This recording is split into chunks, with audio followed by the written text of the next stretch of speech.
All right. Thank you for joining us once again. Apologies for the previous presentation. It seems that we lost the feed somewhere in between. So we're making a plan to get the presentation, and we'll share it before the conference is over. Next up is Tonderai Kurewa of Intellectus campus, and he'll be talking about analytics in learning and development. And so, Tonderai, you can take it away. Thank you. Thank you, Leonard. Thank you again for giving me the opportunity to present on the topic learning and development analytics. So in terms of my background, I'm a marketer by profession. I've also delved into data analytics, especially in the marketing and learning and development space. So in terms of my presentation today, I'm basically going to take you through the current landscape and challenges that are there in the learning and development space, and some of the technologies and issues that are emerging in this space. And then we'll also then discuss in terms of some of the strategies that learning and development practitioners and organizational leaders can then put in place to make sure that learning and development achieves its intended goals. So a brief introduction. I like to call myself a data evangelist. I think most of you, when we talk about data evangelists, think about someone preaching, but basically that is it. I am someone that loves data and loves to spread the good word about data. So when I speak about data, I'm looking at how it can improve business outcomes, how it can improve organizational goals, social goals in terms of what organizations are trying to achieve.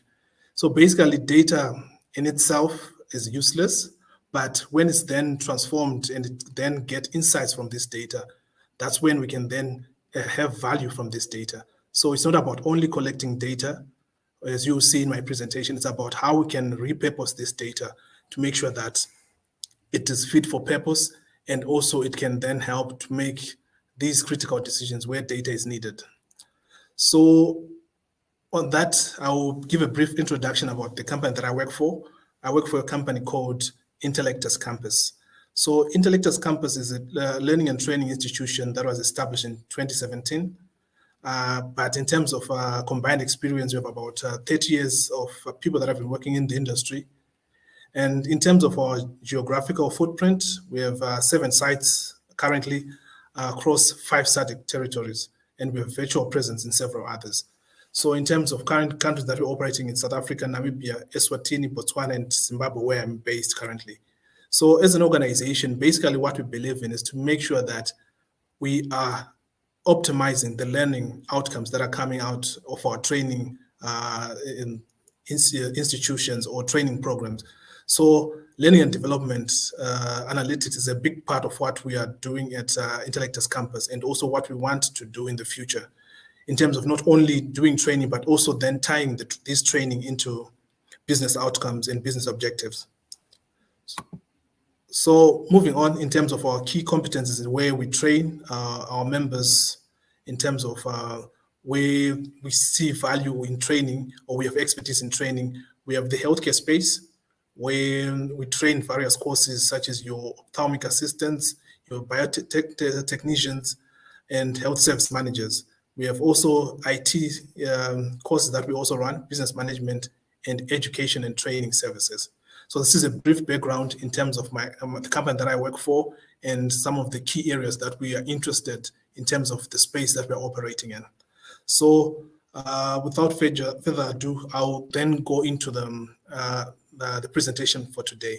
So basically, before we go into the presentation, I would like to just highlight in terms of the key terms that we're going to discuss today. So the first one being learning and development. So what is learning and development, you may ask? So learning and development basically speaks to the processes that a company undertakes to improve the skills, knowledge, and competencies of its workforce.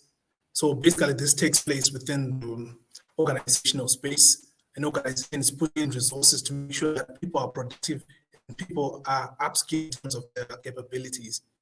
Then moving on to elements. Elements basically means learner management system, where we are talking about learning that's taking place on a software or a system that tracks how these individuals are going to interact with the content and how are they going to perform in terms of the assessments that are going to be there. So LMS has basically been there for a long time, but I think with the advent of the COVID pandemic, it became very popular because most people were working from home, and that was the only way that organization were able to conduct training. So LMS is a learner management system, an online system to manage learning for short. Then the last term that I would like to bring your attention to is the issue to do with learning analytics, where this is a measurement and collection or reporting of data about how the learners are interacting with the content or curriculum. So the purpose basically is to understand how learners learn and optimize this experience, and basically look at how we can improve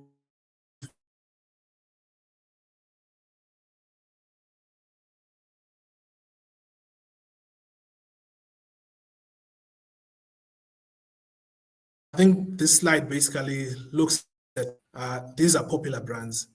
What do these brands have in common? I think we may then pause a bit for this question. You're looking at your Coca-Cola, your Microsoft, Samsung, your Apple, your Unilever, and local even Econet and Delta Corporation. What makes these organizations stand out? I think there are various answers that are coming to your mind to say what ties these great brands together.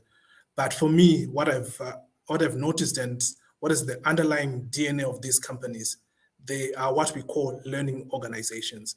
Organizations that are basically obsessed about learning new information, applying that information to make sure that they are able to compete effectively in the market and come up with new innovations, new systems, and new procedures to make sure that they're always a cut above the rest in terms of their competition. So they've invested in learning and are continuously investing in learning. So I would like to call these companies learning organizations. So you may ask, what is a learning organization? So from the text, I think there's an author called Peter Senge. He's generally defined as the father of the learning organization. Basically, for his book that he wrote, he describes what is a learning organization. So a learning organization, according to Mr. Senge, is an organization where people continually expand their capacity to create results they truly desire, where new and expansive patterns of thinking are nurtured, and where people are continually learning together.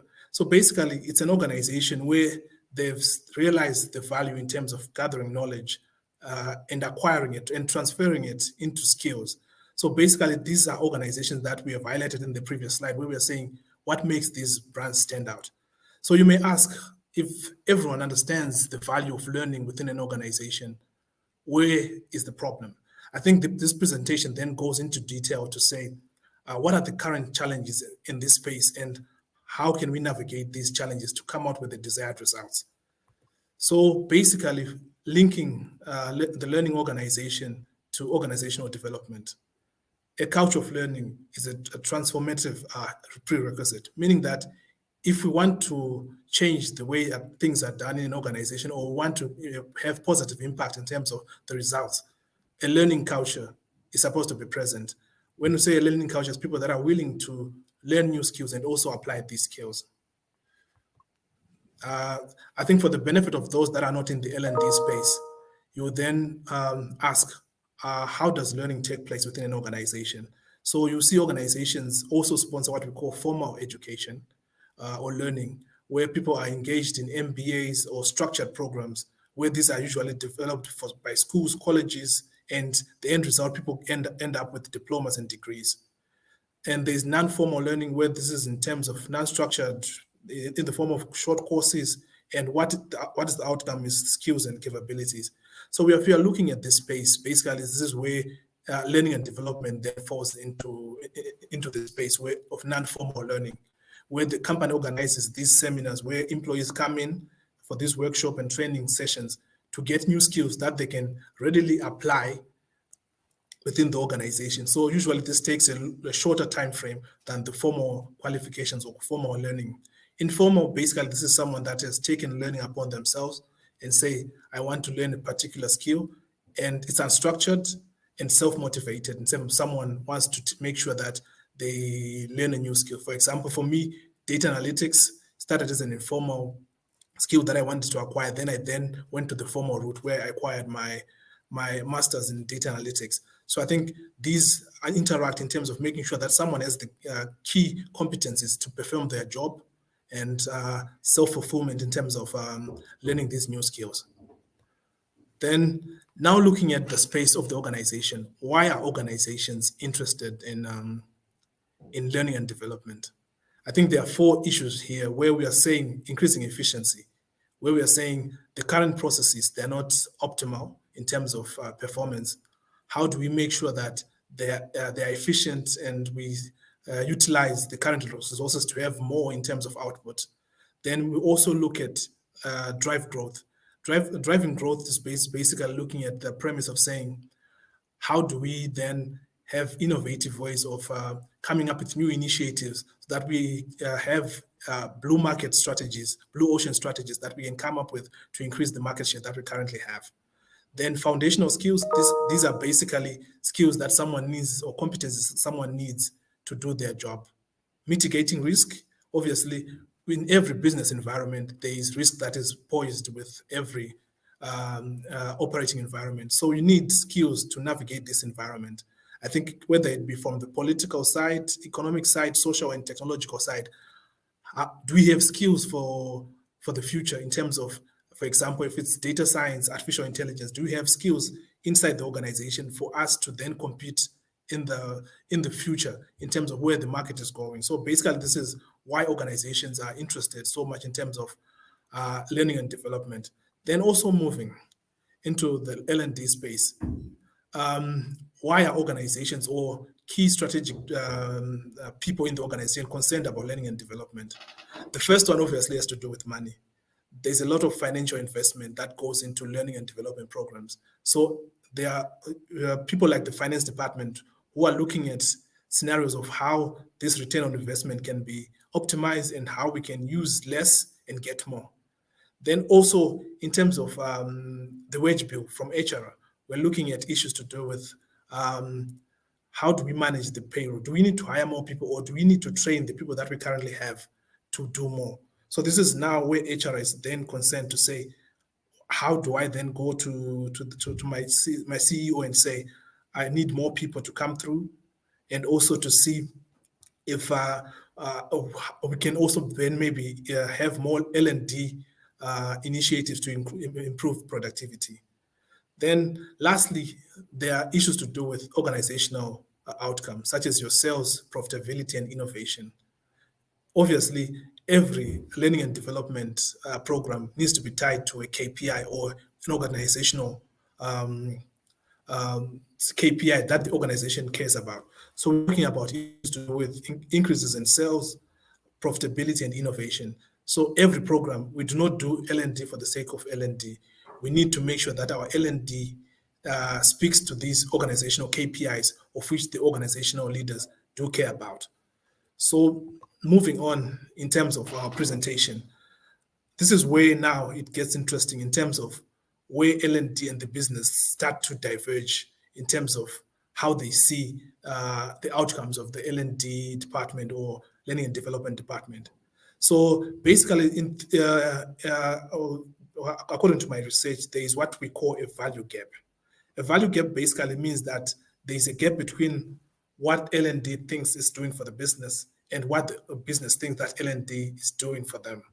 So basically, we're looking at if L&D says we have done so many trainings for the organization and so many people have been trained in this skill, is that skill then translating into business value?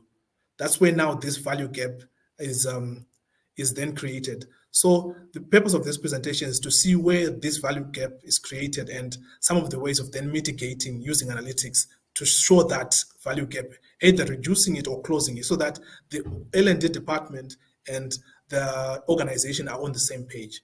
So moving on to our presentation, basically there are 3 primary reasons for this value gap. There is a lack of alignment being the first one. What do I mean by a lack of alignment? Alignment means that the objective or KPIs that the L&D is measuring are not really what the business cares about. So maybe the L&D department is focusing on issues to do with attendance, issues to do with maybe course completion or user satisfaction. These are important indicators, but the business basically is making an investment towards L&D. They're supposed to have a reward or something in terms of a return on investment from that investment. Then there's a lack of credibility. Why am I saying a lack of credibility? There is a lack of supporting data in terms of L&D. Someone is coming into strategic reviews with attendance data, or they don't have any data to support what they've undertaken during the year in terms of learning and development. When I say in terms of credible data, has this data been linked to business performance? Has this data been linked to KPIs that the business has set for the year? Then there's a lack of effective communication being the last one. Most people that are in decision-making positions in the organization, talk of your accountants, your CEOs, mostly come from the quantitative side of business. They want to understand what it means in terms of quantitative terms, and they need to be communicated in that language where they understand these issues to do of the impact of L&D. So obviously, looking at these factors, these are closely related, meaning that these factors, one affects the other, and the other obviously is going to also then have an impact in terms of you not having credible data affects your communication, because obviously without data, you are not able to communicate effectively. And with that data, you are not able to be aligned to the business in terms of where the business is going and what they want from the L&D department. Then moving on to the issues to do with the credibility of data. Most L&D initiatives think that they are implementing learning analytics, but the problem is they are reporting on volume, not value.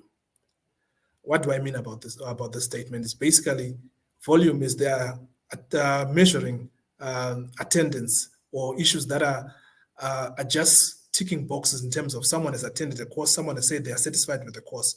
But is there a measure that then links back to business outcomes?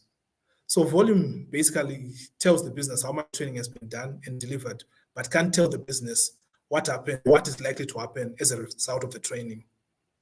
So what then happens is that by focusing on these volume matrices or vanity metrics, I would call them, is L&D is doing itself a disservice, where it often leads to the business viewing L&D as a less capable partner. So they are not really sure what's happening in the department. They are sure that training happened or has occurred, but what has been the impact of these training sessions over that time period? So basically, the discussion today is to move L&D practitioners or people in the L&D space from volume analytics to value-driven analytics. So I'll propose a few methods or issues in and around this space where you can then close that value gap. Then moving on in terms of the leaders in the organization, the growing pressure that is coming through. I mentioned earlier that people that are sponsoring L&D initiatives need results. So whether it be the C-suite, finance, or HR, they need to make sure that whatever is happening in the L&D department, how is it impacting the organization? So talk of your CEO, your CFO. The CEO in particular, they want to know what skills the staff have been trained on. Are these skills appropriate in terms of the strategy that they have? And how can this help to achieve the strategy? And after the training session, has there been a change in terms of performance of individuals? Then finance, obviously, are concerned about the money that is going into the training sessions, and is it a good investment? Where maybe it then links with HRs, where we have issues to do with, do we train internally or recruit outside the organization? So do we build internally in terms of talent, or we buy outside? So basically, this is now a decision where some organizations then tend not to have learning and development departments within the organization, and they outsource learning and development or just end up poaching talent from other competitors. So this is basically building on the pressure that is going into the L&D space. So where the need to be more data-driven in terms of decision-making and also results-driven that are also backed by data is going to be key in terms of the space that we are in terms of learning and development. Then moving on is, I think we need to, let's agree to disagree. Whether you feel that the gap exists or doesn't exist, but who matters in this situation is that L&D does not then evaluate itself. These business leaders that are investing time and effort and money into L&D then have something that they say is being created in the form of a value gap. They see the money that they're investing, but they cannot really tie the initiatives that are coming through from the L&D department to the trainings that have been conducted. So basically, the gap exists because the stakeholders don't believe that the value that the L&D is bringing is measurable. So what do we do going forward to make sure that we close the value gap and we put in strategies and structures to make sure that training is then measurable and tied to business outcomes? So the first step, obviously, is measurement. Using data as a management tool is no longer a nice to have. So something that maybe it's something that it's only left for the CFOs, people in doing statistics. We need to embed measurement principle in L&D activities. And also, how do we demonstrate our value as an organization, as a department, L&D department? What KPIs are tied to the business? And not only speaking of KPIs, what strategies are there in place to make sure that we harness the power of the system, such as learner management system, to make sure that we're even doing predictive analytics, to make sure that the skills that we're currently training today, we've predicted that they are going to impact the business in 2 to 3 years in terms of a skills gap that is there in the organization. So the question we may then ask, where do we begin as L&D practitioners or people that are in the business space to make sure that we close this value gap? So I think the most important part of analytics is implementation and having the resources, time and budget and space. So basically, there's going to be need for resources and the time to make sure that learning analytics is in place. Because obviously, in the end, what is needed is a transformational approach to say, this is the way that we've been doing things. Where are the gaps and where have L&D practitioners failed to implement these analytics? Resources in the form of money, even human resources. Do we have qualified practitioners in the L&D space that are competent or able to do analytics? So it means upskilling also as an L&D practitioner is also critical in terms of making sure that you are conversant in terms of the tools that are there to help you in terms of doing learning analytics. So this is something that also we need to invest in as L&D practitioners to make sure that we also have the skills, that tools that are there that we can actually put reports from and make sure that these reports, we then interpret them in the form of business reports and KPIs that the business is also looking at. So the changing landscape in terms of what is driving this change, basically there are 3 factors. I mentioned the issue of learner management system, where we now have influx of data or big data in terms of the data that is being collected by learner management system. We have also technology, how people are working, remote working. This is something that is also then, we want to monitor how people are performing on the job. And we also have this platform to measure the interactions in terms of how someone does their job. Then insights in terms of behavior. I think the research has been undergoing in the L&D space to make sure how do we manage employees effectively? How do we train them? What information, what type of learning, what type of training do they need? So it's basically these forces that are converging together to shape the L&D space, where we are saying, how do these people then apply the learning that they've gotten from the L&D department to make sure that this is effective?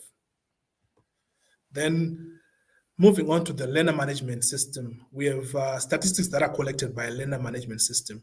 Why am I really focusing on a learner management system? Is a learner management system, in my opinion, is a good platform for us to collect big data in terms of trainings and development activities. Unlike the traditional one where we are training face-to-face, there are some interactions that are then lost or are not collected by during the learning activities. So engagement statistics, basically we're looking at the log sites.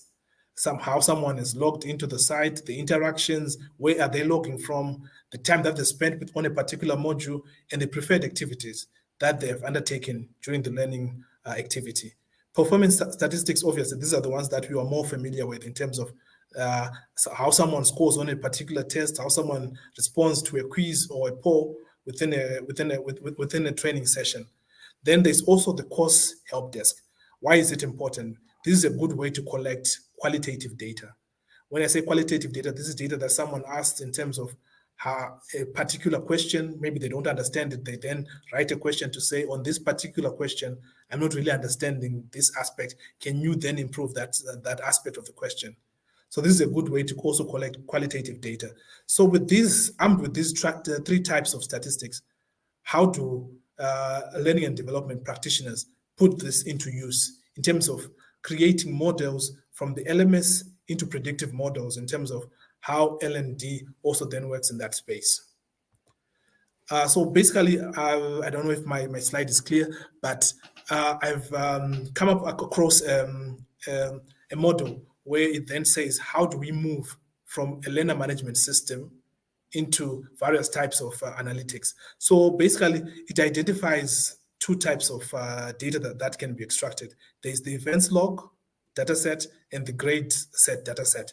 So if you move down with the events log dataset, it's basically measuring your engagement statistics, how someone is logged into the system, how much time they've spent in the system, and other issues to do with engagements on the platform or in the learner management system. So what activities can we then glean from engagement metrics? First of all, we have what we call a student clustering, where we are saying it helps us to cluster students, to say how many students are struggling with this course based on the time that they've interacted with certain material. One good example is if someone keeps repeating a certain section of a course, it might then be an indicator to say that they're struggling with that section of the course. So this helps us to then say, we put our students into clusters to say, these ones are actually doing okay, these ones are not performing that well, these ones have not then interacted at all with the platform. So it then informs our training sessions to say, how do we then train this group that is struggling? Do they need any additional training or learning and development initiatives to make sure that they also perform? Then association rules generator. Basically, what we are doing here is to use predictive analytics to say, based on someone's performance on a particular course or the courses that they've then undertaken, which courses or learning path do we recommend for them? This is the underlying technology for recommendation engines. I think some of you have interacted with LinkedIn Learning, where you see issues to do with once you've done a particular course, they then recommend courses based on your needs and how you have also performed on a particular course. So basically, this same algorithm or technology will help learning and development partners to tailor make the training that students are also going to undertake. Then we have what we call a grade set. Basically, this is predictive analytics to say how students will perform based on maybe pre-assessment a course, a test that we can run, or results from previous courses. So basically, we're trying to see, based on the data that we've collected, how is someone likely to perform on a course? So we're not waiting for students to then fail to say you have failed a particular course, but we can take corrective measures in and between the learning process to make sure that someone improves or someone is actually then given information in time in terms of them improving their performance. So this is a good way in terms of harnessing the power of a learner management system and how it can then help to build predictive models in terms of analytics. Then moving on, I think in terms of once we have these learning analytics in place, how do we then implement learning analytics within an organization? So the first step basically is to look at KPIs. What are the current KPIs that we want to identify as an organization? Which KPI is tied to the business? Then we enable learning analytics. By enabling, obviously, we have to have a tool for us to enable. So basically, learner management system is a good way to collect these this information. Then collecting descriptive learning analytics, how the students have attended courses. This is the first step, how someone has interacted with the course. Then we also collect what we call performance data as the fourth step. Then we analyze findings. Then the last two steps, basically speaking in terms of calculating the rate of return and presenting findings and recommendation to key stakeholders. So basically, this is an example of implementing learning analytics, but what would then matter is issues to do with your own context. Does this apply to certain steps, not apply to you? So what you basically need to do is to find a model that works best for your organization, or even find experts that can really then create this process for you, then you then implement. Then in terms of those that are really familiar with learning and development analytics, basically what happens is that we have a model that is popular in the Kirkpatrick's model of evaluation. It's a model that basically measures how training is measured in terms of return on investment. So basically it has 5 levels. I will not go through all the levels, but what I'm proposing is that maybe I'll just touch on the important levels. So basically reaction is basically feedback from the learners saying, I like this course, I've benefited from this course. And nothing is, this is the basis of the pyramid. No additional information is gleaned from the reaction stage. Learning basically is where you are saying someone scored a passing mark after the training session. So how you measure learning is basically someone passed the course. Behavioral changes, these are now on the job. Someone comes into the job, they've undergone customer service training. Are those skills then being translated into the job? Then business impact, basically, like I then said, issues to do with KPIs that the business cares about. If it's a sales training, has the number of sales increased for that particular rep? And the return on investment, we're looking at your profitability, innovation, things like that, where we're now looking at the business impact broadly in terms of the training. So basically, this is how traditionally training has been done. So I'm not saying let's run away from that traditional model, but let's find a way of embedding learning analytics during these levels, from reaction to return on investment. There's an identified process of making sure that we are evaluating certain metrics, and we have embedded within our system a measurement mechanism to make sure that these things are then taken care of. So I think this one is basically looking at the previous slide to make sure that we know what we are looking for in terms of the tools that we can use at the reaction stage, such as feedback surveys, smiley sheets, point rating scales for learning, pre and post assessments, focus groups. Then behavior, looking at mentoring, feedback from supervisors, and peer comments. Then results, obviously, we review the finances before and after a training has been done. So basically speaking to the last slide in terms of maybe now this is the certain tools that we would then use to measure. But we need to then make sure that these are then embedded into whatever learning analytics platform that we are using, or system that we want to measure that outcome. So lastly, I think in terms of the last 2 slides, basically speak in terms of where do we go from here. I think one book that piqued my interest is by an author called David Vance. He has a book called The Business of Learning. This book basically speaks of why learning is important to an organization, and how can we make sure that learning is an investment, and how do we recoup return on investment from the learning experience. So he proposes, I think, 3 major themes in terms of direct alignment with business strategy and goals, a comprehensive evaluation of using data in terms of the process that we're using.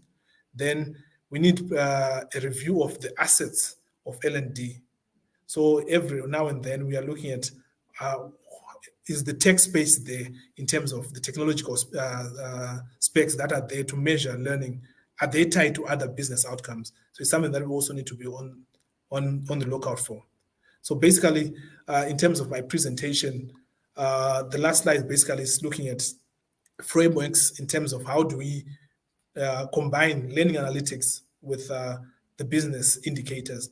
So this one, we're looking at issues to do with lagging indicators. Lagging basically is meaning that they are tracked before in terms of profit and EBITDA. These are things that happen as a result of training. Leading indicators basically are things that then feed into the lagging indicators. So, for example, for our revenues to go up, the sales rep performance needs to go up.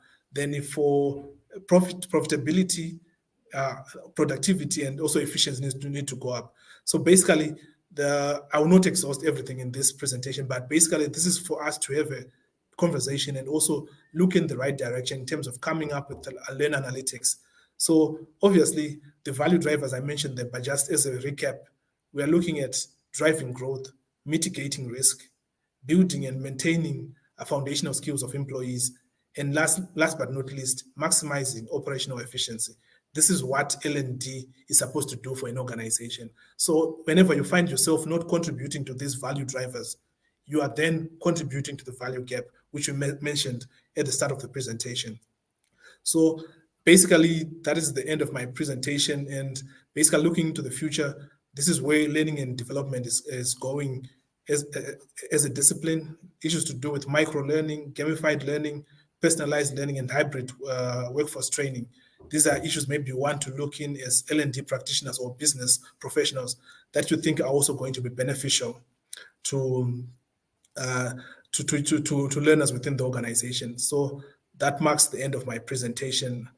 I'll just then move on to the questions section to see if we have any questions. Leonard, are you still on?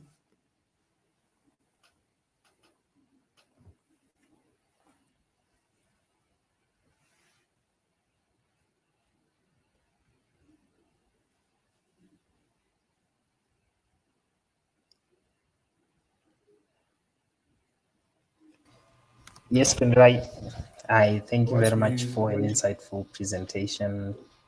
Do you see any questions or from any other platforms? All right. I'm also waiting for the questions now. I was in full screen mode, so I couldn't see some of the questions, if there were any questions. Oh, yes. Yes. Yeah. Yes.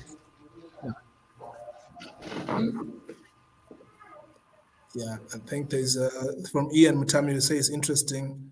Then Mr. Anash is saying, it's true indeed. I hope this is being recorded.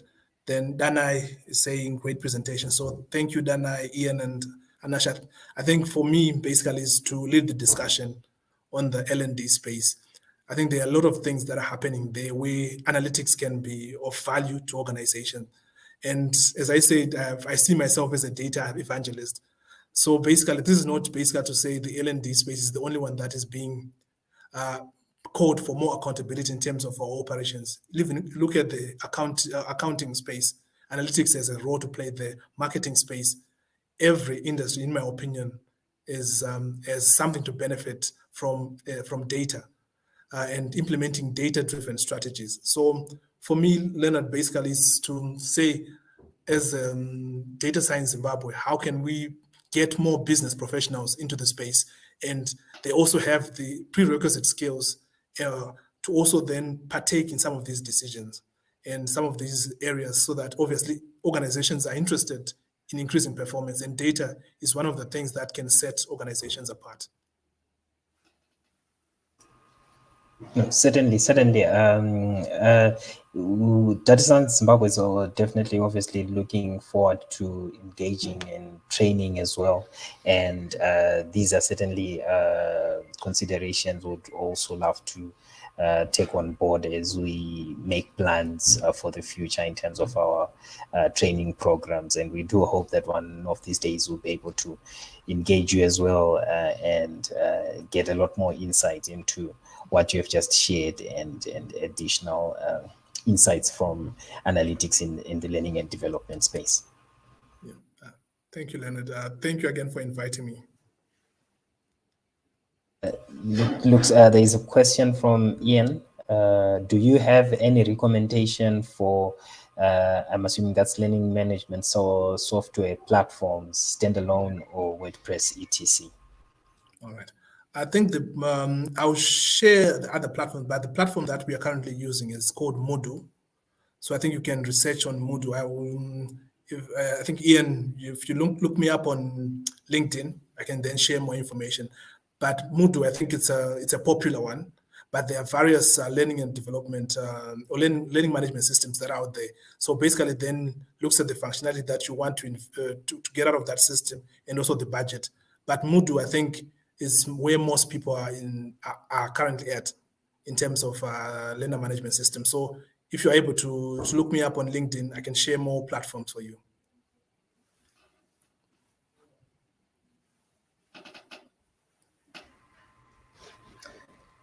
All right. Thank you very much, Tonderai. We will, if any comments come through on any of the other platforms, we'll post them and tag you on LinkedIn so that you could help with people who need more information pertaining to your presentation or any other thing in the learning and development analytics space. So thank you very much for coming through. We very much value the insights that you have shared with us today. All right. Thank you, Leonard. Thank you, Ian. I hope to continue the conversation now on LinkedIn. Thank you. Thank you very much. Thank you very much.